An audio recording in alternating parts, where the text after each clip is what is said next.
Final Cut Pro can make your color corrections incredibly simple, but when you want to take full control over your color, you can do that too. Take a look inside the Color Demos folder and open up Demo C. In here you'll see two shots, a shot of the orange, followed by a shot of the flowers. Let's start with the orange shot. You can see that it looks pretty good here, but it's a little bit on the dark side. Let's start by seeing what Final Cut Pro can do automatically.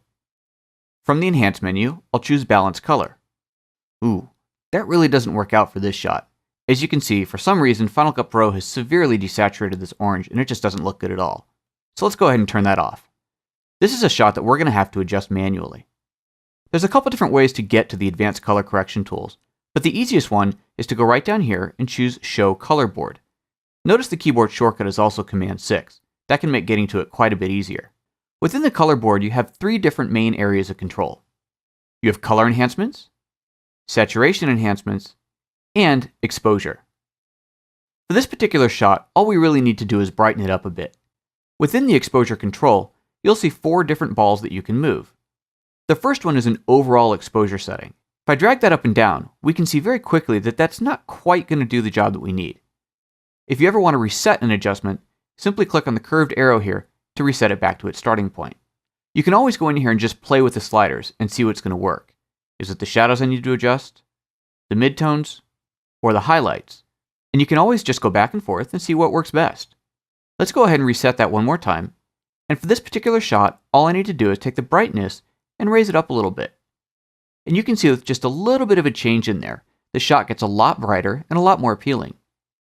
Now that was a pretty simple color correction. Let's take a look at the next shot here, which is going to need quite a bit more work. Here we have a shot made outdoors in the shade, but the camera didn't quite color balance correctly. Now again, we can automate the process, but in this case, let's take total control over it and see exactly what we can do. When you select the shot, it will automatically be loaded in the color board. And remember, you can always enable or disable that from this menu here. Let's start by looking at the colors for this shot. Here we have a full color rainbow, and what you're looking at is four different controls where you can add color, that's the plus on top, or take color away, that's to the minus on the bottom. The large ball here allows you to control colors for the entire scene, so I can add blues or greens or reds into the whole picture, or take those same colors away. Keep in mind that when you're adding blue, what you're really doing is taking away yellow. It really just depends on how you prefer to work. Let's go ahead and reset that. Now looking at this shot, it is definitely warm. That means I have too much information up here in the reddish, orangish, warm areas. So I need to get rid of some of that.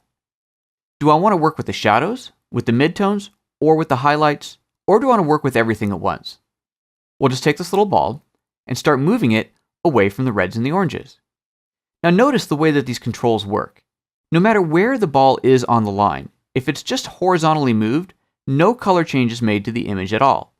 The only color change happens when you move this up or down. So it doesn't really matter where along the line you put this ball. All that matters is where you put it above or below the line.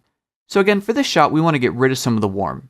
I think right about there actually looks pretty good. Now, if you want to get into a little bit more advanced controls, you can do that as well. Let's take the shadows, for example, and maybe just add a little bit of coolness back into the shadows. So I'm going to start pushing those towards blue. A little bit too much. Let's pull that back again. If you want to make fine adjustments to any of these, simply select the dot, and then using the arrows on your keyboard, you can move it up or down, left or right. This shot's looking better now, but I think it still looks a little bit flat. Let's go to the exposure area, take our shadows, and make those a little bit darker. By simply grabbing the shadow ball here, I can drop that down and make the shadows darker and darker and darker until I get the look that I want. Now, that's a little bit too far. Let's bring it back up again. And what we've done here is made a really high contrast, very rich looking image. The overall scene feels a little bit too dark now, so I'm going to take my bright spots and just raise them up a bit. You can see that we're getting very contrasty here, and perhaps a little bit too much, so maybe I should back off from the shadows a little bit. Take the highlights back down just a touch, and that's a pretty cool look. Now this may not be a natural look, but this is the look that I'm after here. And that's the beauty of color control. You can make the scene look like anything you want. Think of some of the movies that you've seen, how they can look very dark and green or very warm and faded.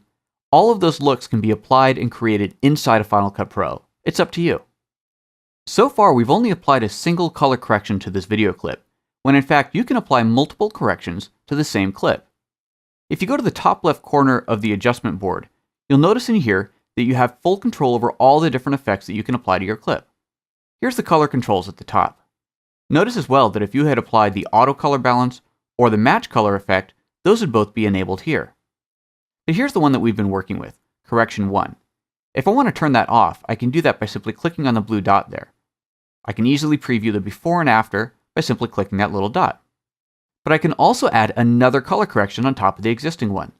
To do that, simply click on the little color ball here with the plus on it. This will add a second color correction, and to adjust that, click on the arrow next to its name. This will open up a whole second color correction area that you can continue to adjust to add color effects on top of the ones you've already built. To remove any of those, simply go back, select the color correction, and hit the delete key on your keyboard. As you can see, there's incredibly advanced color capabilities inside of Final Cut Pro.